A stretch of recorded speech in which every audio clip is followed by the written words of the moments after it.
قال فما خطبكم أيها المرسلون قالوا إنا أرسلنا إلى قوم مجرمين لنرسل عليهم حجارة من طين مسومة عند ربك للمسرفين فأخرجنا من كان فيها من المؤمنين فما وجدنا فيها غير بيت من المسلمين وتركنا فيها آية للذين يخافون العذاب الأليم وفي موسى إذ أرسلناه إلى فرعون بسلطان مبين فتولى بركنه وقال ساحر أو مجنون فأخذناه وجنوده فنبذناهم في اليم وهو مليم وفي عاد إذ أرسلنا عليهم الريح العقيم ما تذر من شيء أتت عليه إلا جعلته كالرميم وفي ثمود إذ قيل لهم تمتعوا حتى حين فعتوا عن أمر ربهم فأخذتهم الصاعقة وهم ينظرون فما استطاعوا من قيام وما كانوا منتصرين وقوم نوح من قبل إنهم كانوا قوما فاسقين والسماء بنيناها بأيد وإنا لموسعون والأرض فرشناها فنعم الماهدون ومن كل شيء خلقنا زوجين لعلكم تذكرون ففروا إلى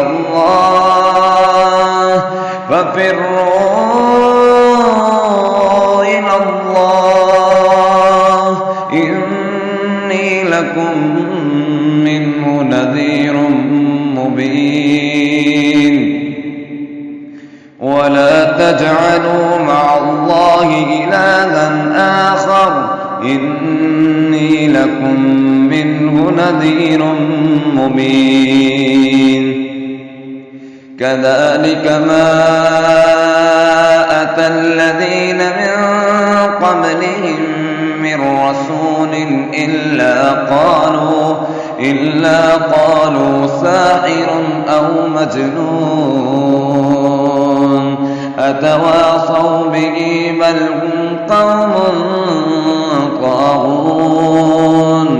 فتول عنهم فما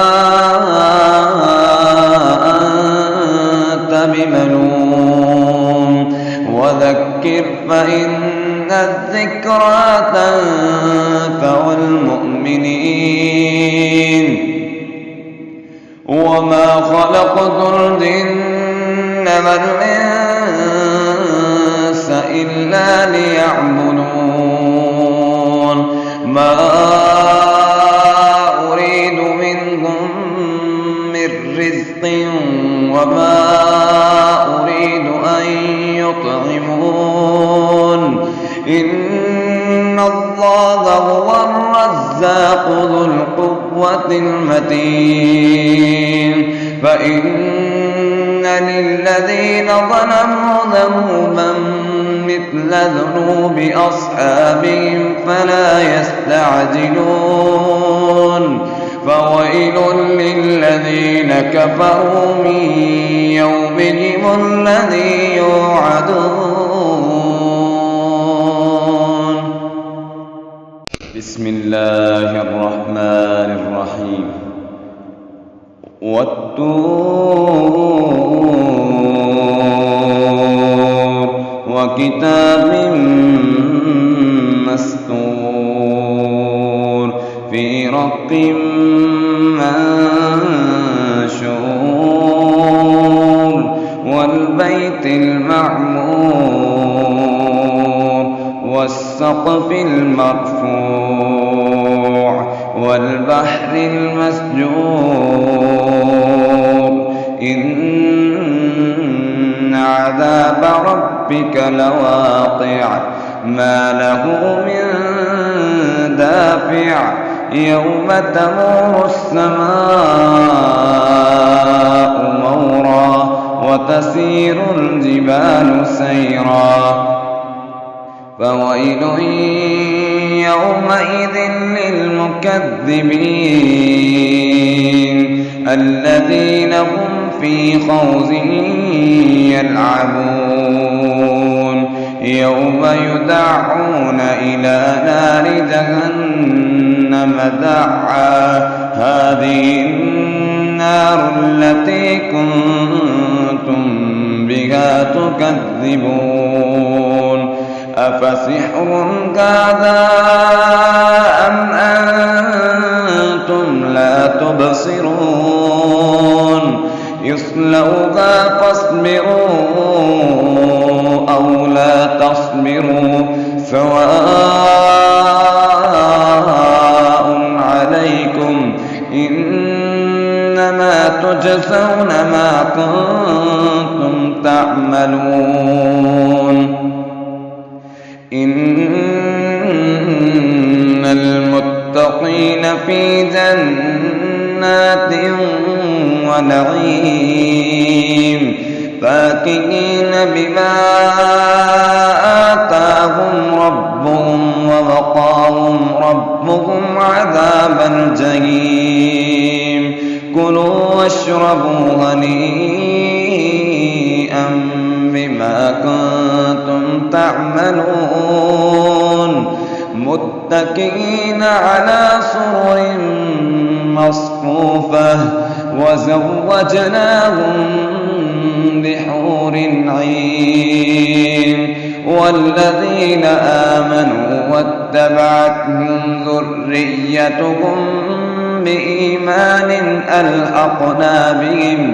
ألحقنا بهم ذريتهم وما ألتناهم من عملهم من شيء كل امرئ بما كسب رهين وأمددناهم بفاكهة ولحم مما يشتهون يتنازعون فيها كأسا لا لغو فيها ولا تأثيم ويطوف عليهم غلمان لهم كأنهم لؤلؤ مكنون وأقبل بعضهم على بعض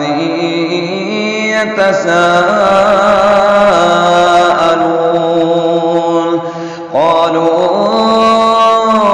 إنا كنا قبل في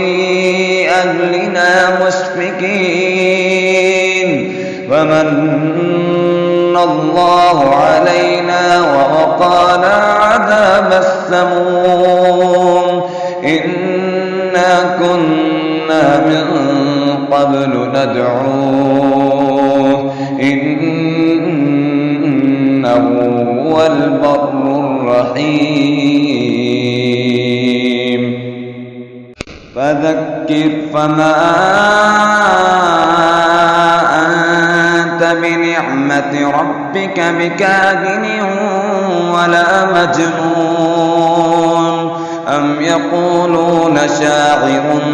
نتربص به ريب المنون قل تربصوا فإني معكم من المتربصين أم تأمرهم أحلامهم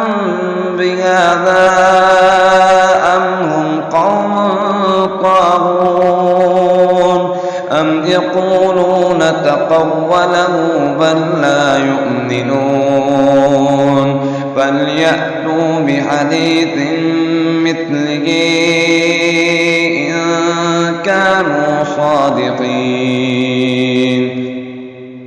أم خلقوا من غير شيء أم هم الخالقون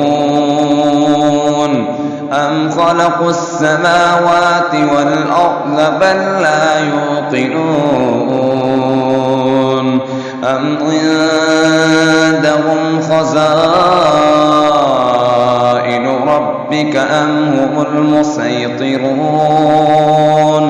أم لهم سلم يستمعون فيه فليأت مستمعهم بسلطان مبين أم له البنات ولكم البنون أم تسألهم أجرا فهم من مغرم مثقلون أم عندهم الغيب فهم يكتبون أم يريدون كيدا فالذين كفروا هم المكيدون أم لهم إله غير الله سبحان الله عما يشركون وإن يروا كسفا من السماء ساقطا يقولوا سحاب مركوم فذرهم حتى يلاقوا يومهم الذي فيه يصعقون يوم لا يغني عنهم كيدهم شيئا ولا هم ينصرون وإن للذين ظلموا عذابا دون ذلك ولكن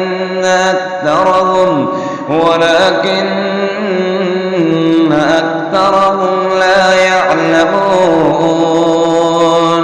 واصبر لحكم ربك فإنك بأعيننا وسبح بحمد ربك حين تقوم ومن الليل فسبح وإدبار النجوم بسم الله الرحمن الرحيم والنجم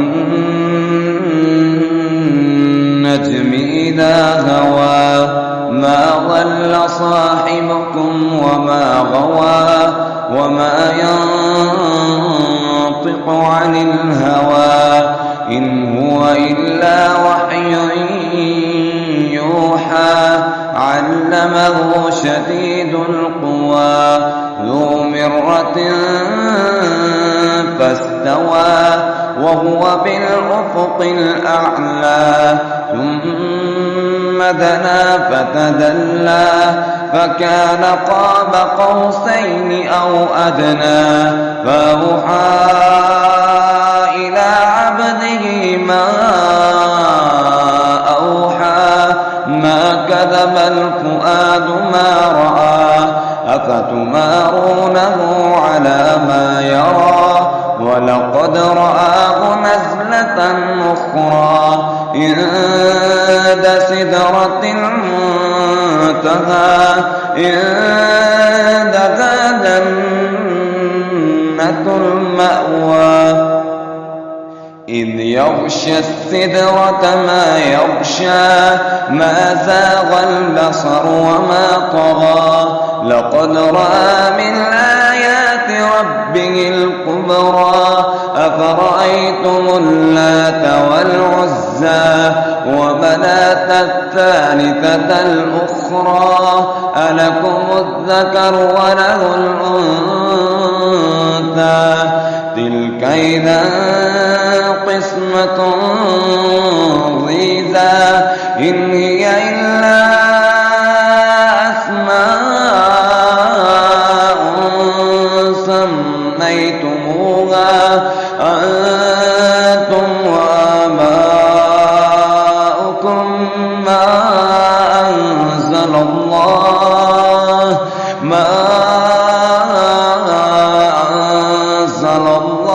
بها من سلطان إن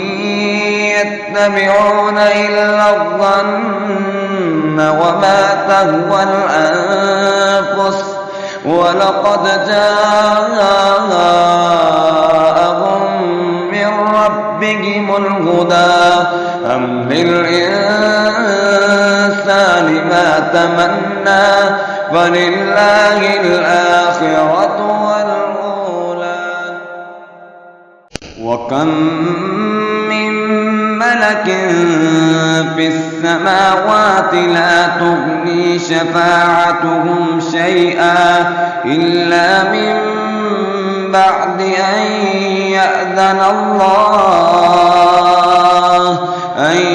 يأذن الله لمن يشاء ويرضى إن الذين لا يؤمنون بالآخرة ليسمون الملائكة تسمية الأنثى وما لهم به من علم إن يتبعون إلا الظن وإن الظن لا يغني من الحق شيئا فأعرض عمن تولى عن ذكرنا ولم يرد إلا الحياة الدنيا ذلك مبلغهم من العلم إن ربك هو أعلم بمن ضل عن سبيله وهو أعلم بمن اهتدى ولله ما في السماوات وما في الأرض ليجزي الذين أساءوا بما عملوا ويجزي الذين أحسنوا بالحسنى الذين يجتنبون كبائر الإثم والفواحش إلا اللمم إن ربك واسع المغفرة هو أعلم بكم إذ أنشأكم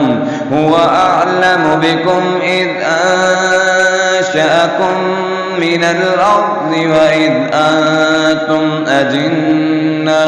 وإذ أنتم أجنة في بطون أمهاتكم فلا تزكوا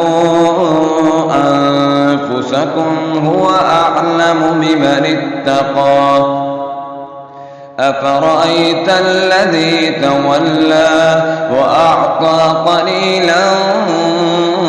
وأكدى عنده علم الغيب فهو يرى أم لم ينبأ بما في صحف موسى وإبراهيم الذي وفى ألا تزر وازرة وزر أخرى وأن ليس للإنسان إلا ما سعى وأن سعيه سوف يرى ثم يجزاه الجزاء الأوفى وأن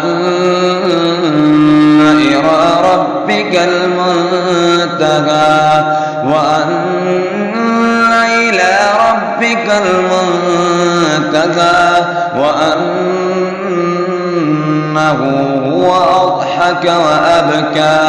وأنه هو أمات وأحيا وأنه خلق الزوجين الذكر والأنثى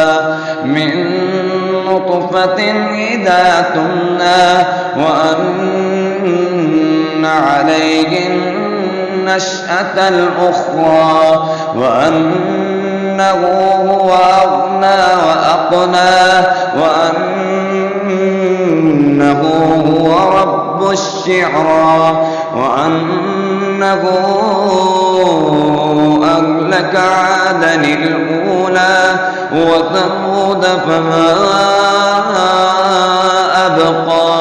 وقوم نوح من قبل إنهم كانوا هم أظلم وأطغى والمؤتفكة أهوى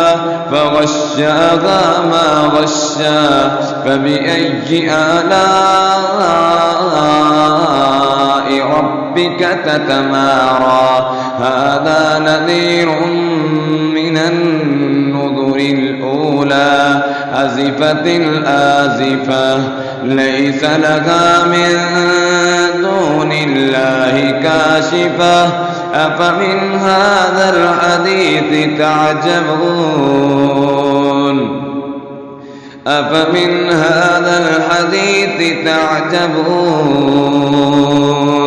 وتضحكون ولا تبكون وأنتم سامدون فاسجدوا لله واعبدوا. بسم الله الرحمن الرحيم. اقتربت الساعة وانشق القمر وإن يروا آية يعرضوا ويقولوا سحر مستمر وكذبوا واتبعوا أهواءهم وكل أمر مستقر ولقد جاءهم من الأنباء ما فيه مزدجر حكمة بالغة فما تغني النذر فتول عنهم يوم يدعو الداعي إلى شيء نكر خش عن أبصارهم يخرجون من الأجداث كأنهم جراد منتشر مهطعين إلى الداعي يقول الكافرون هذا يوم عسير كذبت قبلهم قوم نوح فكذبوا عبدنا وقالوا مجنون وازدجر فدعا ربه أني مغلوب فانتصر ففتحنا أبواب السماء بماء منهمر وفجرنا الأرض عيونا فالتقى الماء على أمر قد قدر وحملناه على ذات ألواح ودسر تجري بأعيننا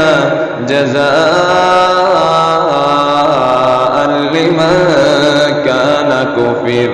ولقد تركناها آية فهل من مدكر فكيف كان عذابي ونذر ولقد يسرنا القرآن للذكر فهل من مدكر كذبت عاد فكيف كان عذابي ونذر إنا أرسلنا عليهم ريحا صرصرا في يوم نحس مستمر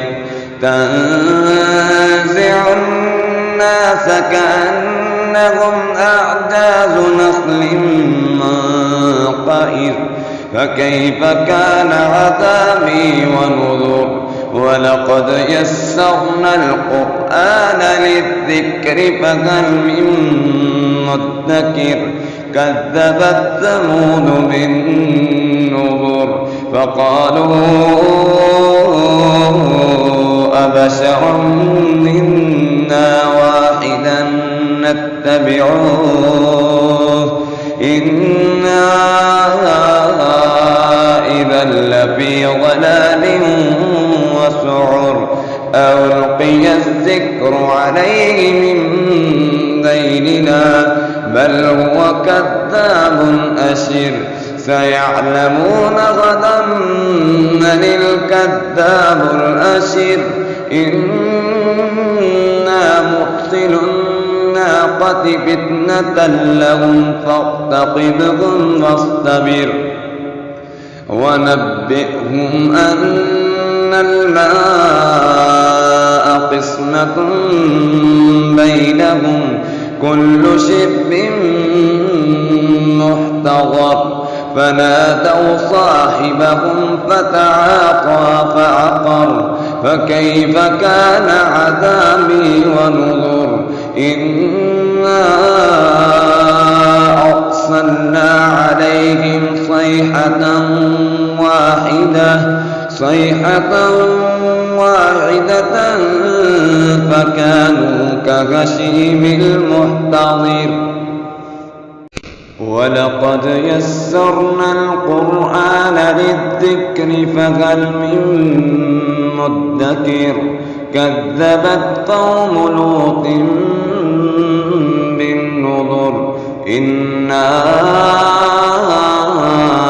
أرسلنا عليهم حاصبا إلا آل لوط نجيناهم بسحر نعمة من عندنا كذلك نجزي من شكر ولقد أنذرهم بطشتنا فتماروا بالنذر ولقد راودوه عن ضيفه فطمسنا أعينهم فذوقوا عذابي ونذر ولقد صبحهم بكرة عذاب مستقر فذوقوا عذابي ونذر ولقد يسرنا القرآن للذكر فهل من مدكر ولقد جاء فرعون النذر كذبوا بآياتنا كلها فأخذناهم أخذ عزيز مقتدر أكفاركم خير من أولئكم أم لكم براءة في الزبر أم يقولون نحن جميع منتصر سيهزم الجمع ويولون الدبر بل الساعة موعدهم والساعة أدهى وأمر إن المجرمين في ضلال وسعر يوم يسحبون في النار على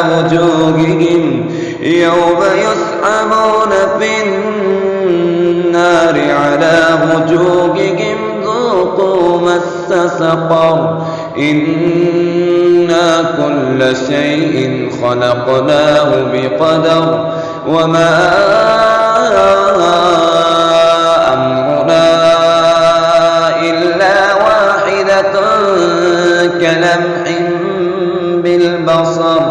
ولقد أهلكنا أشياعكم فهل من مدكر وكل شيء فعلوه في الزبر وكل صغير وكبير مستطر إن المتقين في جنات ونهر في مقعد صدق عند مليك مقتدر. بسم الله الرحمن الرحيم. الرحمن علم القرآن خلق الإنسان علمه البيان الشمس والقمر بحسبان والنجم والشجر يسجدان والسماء رفعها ووضع الميزان ألا تطغوا في الميزان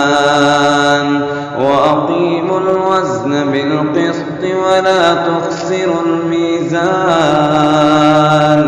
والأرض وضعها للأنام فيها فاكهة والنخل ذات الأكمام والحب ذو العصف والريحان فبأي آلاء ربكما تكذبان خلق الإنسان من صلصال كالفخار وخلق الجان من مارج من نار فبأي آلاء ربكما تكذبان رب المشرقين ورب المغربين فبأي آلاء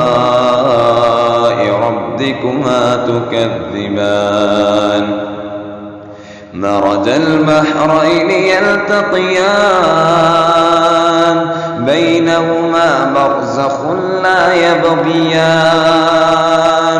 فبأي آلاء ربكما تكذبان يخرج منهما اللؤلؤ والمرجان فبأي آلاء ربكما تكذبان وله الجوار المنشآت في البحر كالأعلام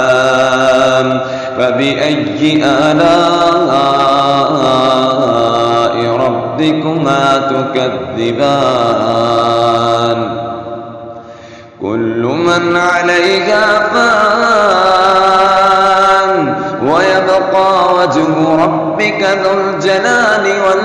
والإكرام فبأي آلاء ربكما تكذبان يسأله من في السماوات والأرض كل يوم هو في شأن فبأي آلاء ربكما تكذبان سنفرغ لكم أيها الثقلان فبأي آلاء ربكما تكذبان يا معشر الجن والإنس إن استطعتم أن تنفذوا من أقطار السماوات والأرض فانفضوا لا تنفضون إلا بسلطان فبأي آلاء ربكما تكذبان يرسل عليكما شواظ من نار ونحاس فلا تنتصران فبأي آلاء ربكما تكذبان وإذا انشقت السماء فكانت وردة كالدهان فبأي آلاء ربكما تكذبان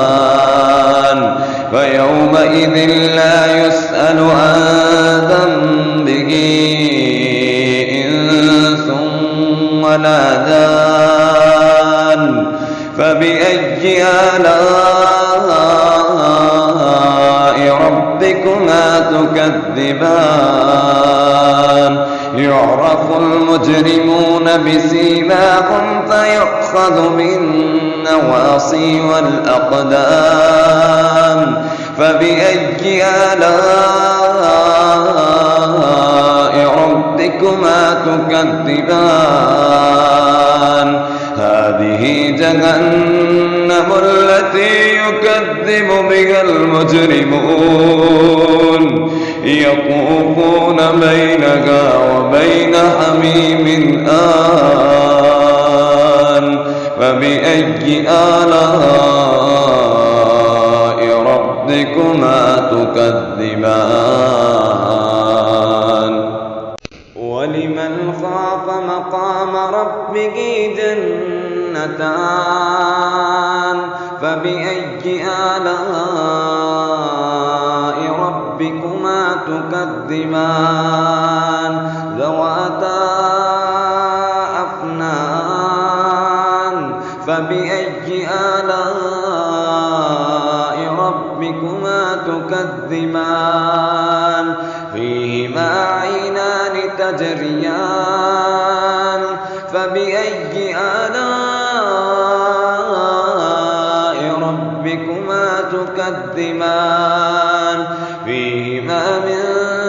كل فاكهة زوجان فبأي آلاء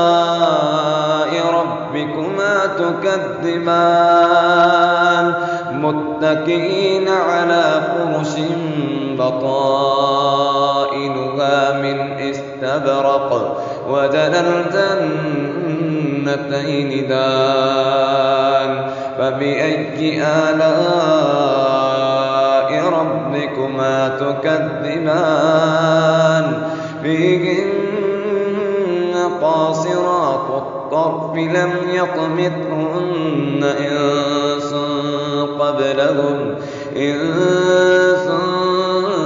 قبلهم ولا جان فبأي آلاء ربكما تكذبان كأنهن الياقوت والمرجان فبأي آلاء ربكما تكذبان هل جزاء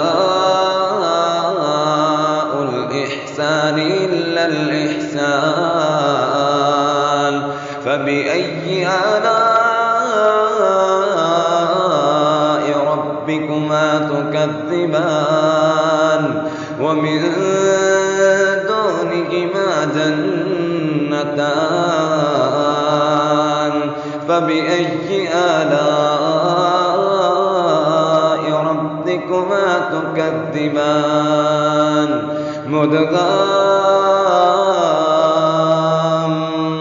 مدغامتان فبأي آلاء ربكما تكذبان فيهما عينان نضاختان فبأي آلاء ربكما تكذبان فيهما فاكهة ونخل ورمان فيهما فاكهة ونخل ورمان فبأي آلاء ربكما تكذبان فيهن خيرات حسان فبأي آلاء ربكما تكذبان حور مقصورات في الخيام فبأي آلاء ربكما تكذبان لم يطمثهن إنس قبلهم ولا جان فبأي آلاء ربكما تكذبان متكئين على رفرف خضر وأبقري حسان فبأي آلاء ربكما تكذبان تبارك اسم ربك ذي الجلال والإكرام بسم الله الرحمن الرحيم إذا وقعت الواقعة ليس لوقعتها كاذبة خافضة رافعة إذا رجت الأرض رجا وبست الجبال بسا فكانت هباء منبثا وكنتم أزواجا ثلاثة فأصحاب الميمنة ما أصحاب الميمنة وأصحاب المشأمة ما أصحاب المشأمة والسابقون السابقون أولئك المقربون في جنات النعيم ثلة من الأولين وقليل من الآخرين على سرر موضونة متكئين عليها متقابلين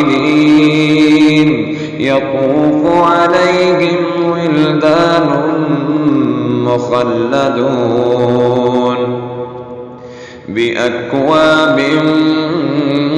وأباريق وكأس من معين لا يصدعون عنها ولا ينزفون وفاكهة مما يتخيرون ولحم طير مما يشتهون وحور عين كأمثال اللؤلؤ المكنون جزاء بما كانوا يعملون لا يسمعون فيها لغوا ولا تأثيما إلا قيلا سلاما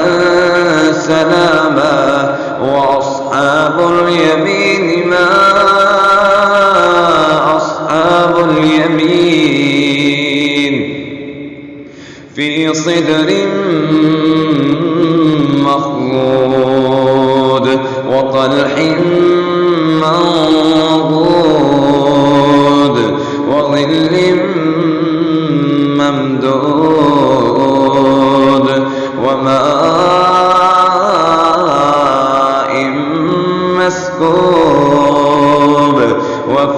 فاكهة كثيرة لا مقطوعة ولا ممنوعة وفرش مرفوعة إنا أنشأناهن إنشاء فجعلناهن أبكارا عربا أترابا لأصحاب اليمين ثلة من الأولين وثلة من الآخرين وأصحاب الشمال ما أصحاب الشمال في سموم وحميم وظل من يحموم لا بارد ولا كريم إنهم كانوا قبل ذلك مترفين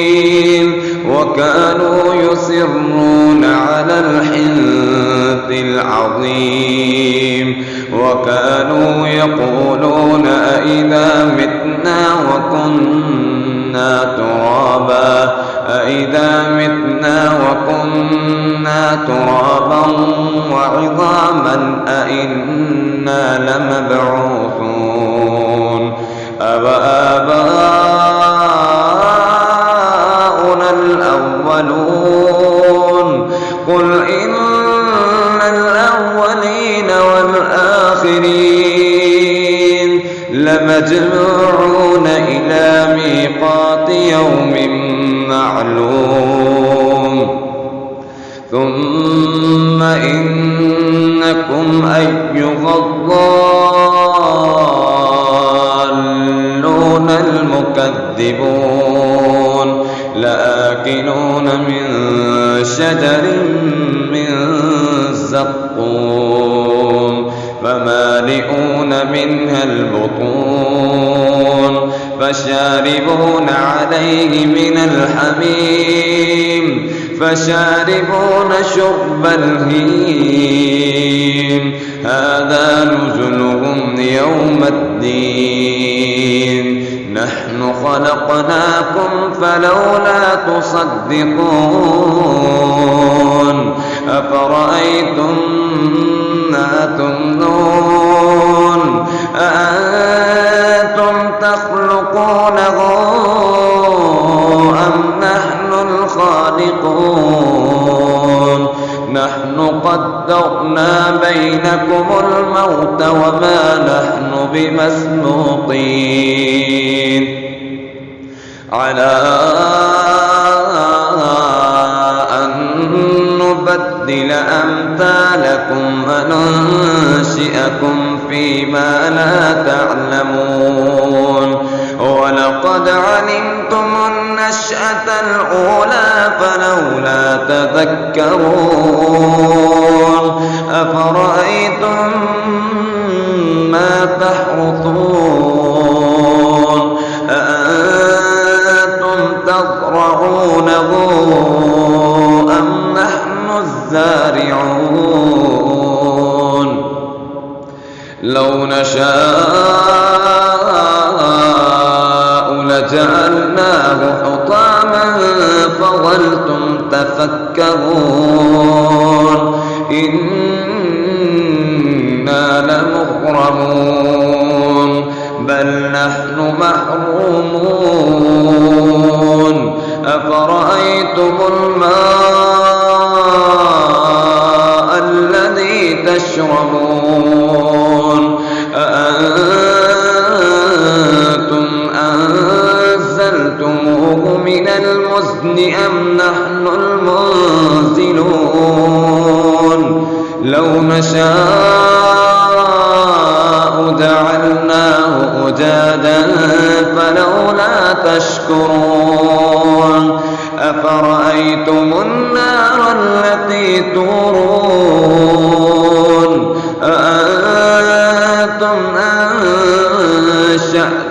شجرتها أم نحن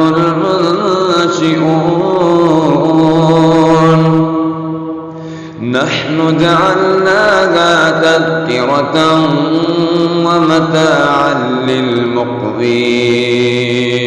فسبح باسم ربك العظيم فلا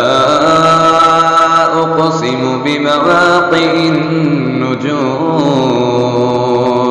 وإنه لقسم لو تعلمون عظيم إنه لقرآن كريم إنه لقرآن كريم في كتاب مكنون لا يمسه إلا المطهرون تنزيل من رب العالمين أفبهذا الحديث أنتم مدهنون وتجعلون رزقكم أنكم تكذبون فلولا إذا بلغت الحلقوم وأنتم حينئذ تنظرون ونحن أقرب إليه منكم ولكن لا تبصرون فلولا إن كنتم غير مدينين ترجعونها إن كنتم صادقين فأما إن كان من المقربين فروح وريحان وجنة نعيم وأما إن كان من أصحاب اليمين فسلام لك من أصحاب اليمين وأما إن كان من المكذبين الضالين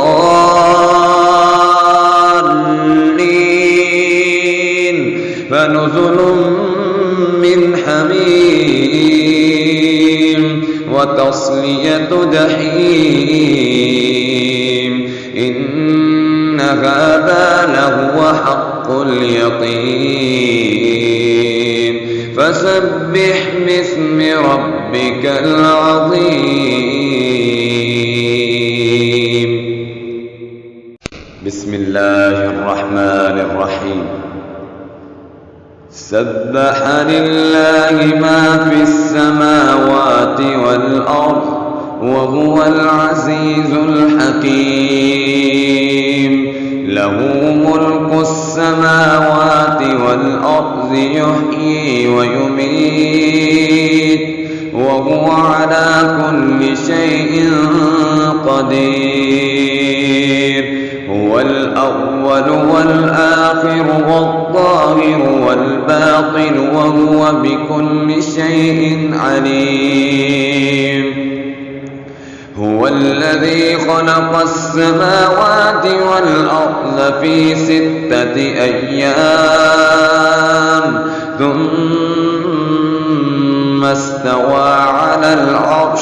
يعلم ما يلج في الأرض وما يخرج منها وما ينزل من السماء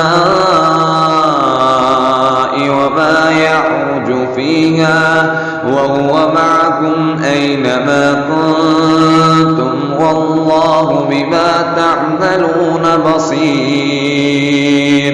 له ملك السماوات والأرض وإلى الله ترجع الأمور يولج الليل في النهار ويولج النهار في الليل وهو عليم بذات الصدور آمنوا بالله ورسوله وأنفقوا مما جعلكم مستخلفين فيه فالذين آمنوا منكم وأنفقوا لهم أجر كبير وما لكم لا تؤمنون بالله والرسول يدعوكم لتؤمنوا بربكم وقد أخذ ميثاقكم إن كنتم مؤمنين هو الذي ينزل على عبده آيات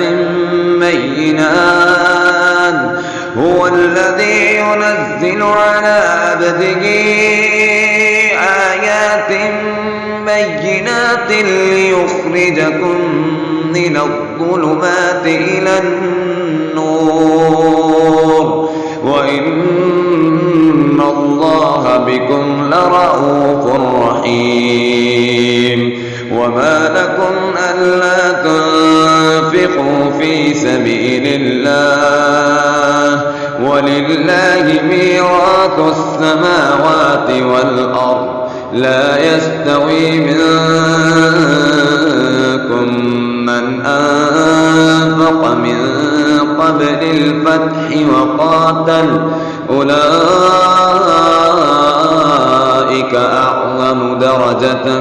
من الذين أنفقوا من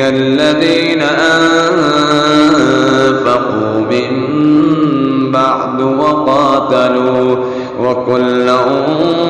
وعد الله الحسنى والله بما تعملون خبير من ذا الذي يقرض الله قرضا حسنا فيضاعفه له وله أجر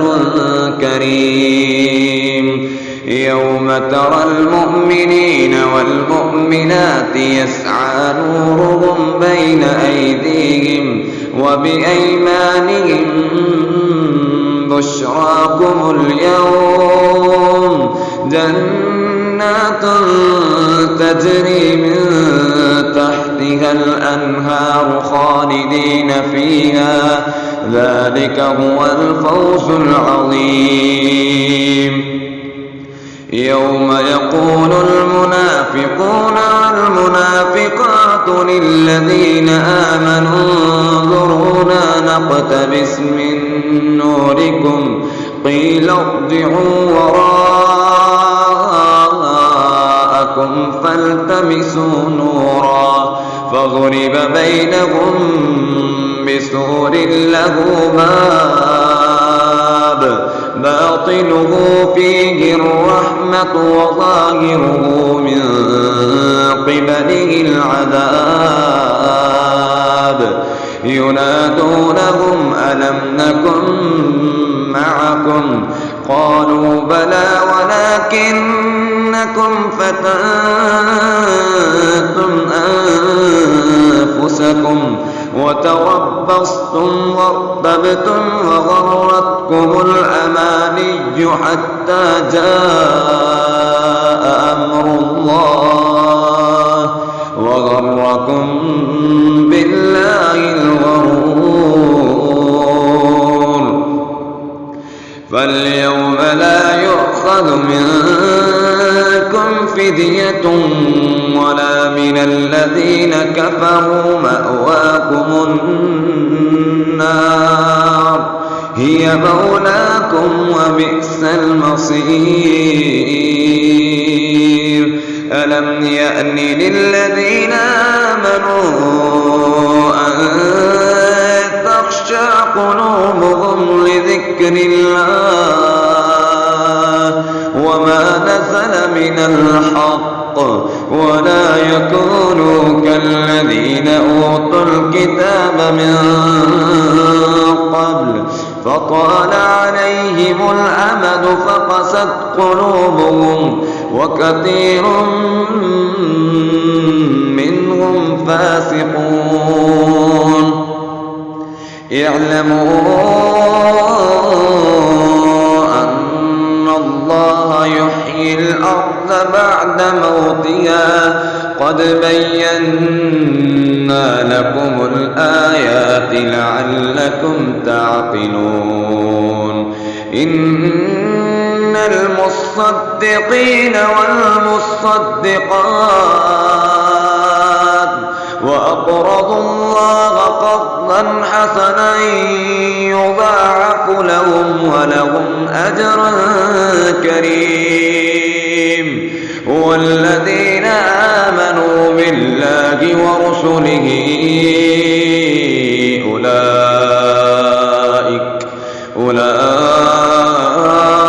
أولئك هم الصديقون والشهداء عند ربهم لهم أجرهم ونورهم. والذين كفروا وكذبوا بآياتنا أولئك أصحاب الجحيم. اعلموا أنما الحياة الدنيا لعب ولهو وزينة وتفاخر بينكم وتكاثر في الأموال والأولاد كمثل غيث أعجب الكفار نباته ثم يهيج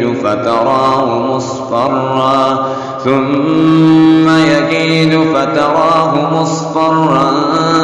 ثم يكون حطاما وفي الآخرة عذاب شديد ومغفرة من الله ورضوان وما الحياة الدنيا إلا متاع الغرور. سابقوا إلى مغفرة من ربكم وجنة عرضها كعرض السماء والأرض أعدت للذين آمنوا بالله ورسله ذلك فضل الله يؤتيه من يشاء والله ذو الفضل العظيم. ما أصاب من مصيبة في الأرض ولا في أنفسكم إلا في كتاب من قبل أن نبرأها إن ذلك على الله يسير. لكي لا تأسوا على ما فاتكم ولا تفرحوا بما آتاكم والله لا يحب كل مختال فخور. الذين يبخلون ويأمرون الناس بالبخل ومن يتول فإن الله هو الغني الحميد. لقد أرسلنا رسلنا بالبينات وأنزلنا معهم الكتاب والميزان ليقوم الناس بالقسط وأنزلنا الحديد فيه بأس شديد ومنافع للناس وليعلم الله من ينصره من ينصره ورسله بالغيب إن الله قوي عزيز ولقد أرسلنا نوحا وإبراهيم وجعلنا في ذريتهما النبوة والكتاب فمنهم مهتد وكثير منهم فاسقون ثم قفينا على آثارهم برسلنا وقفينا بعيسى ابن مريم وآتيناه الإنجيل وجعلنا في قلوب الذين اتبعوه رأفة ورحمة ورهبانية ابتدعوها ما كتبناها عليهم إلا ابتغاء رضوان الله فما رعوها حق رعايتها فآتينا الذين آمنوا منهم أجرهم وكثير منهم فاسقون يا أيها الذين آمنوا اتقوا الله وآمنوا برسوله يؤتكم كفلين من رحمته ويجعل لكم نورا تمشون به ويغفر لكم والله غفور رحيم لئلا يعلم أهل الكتاب ألا يقدرون على شيء من فضل الله وأن الفضل بيد الله يؤتيه من يشاء والله ذو الفضل العظيم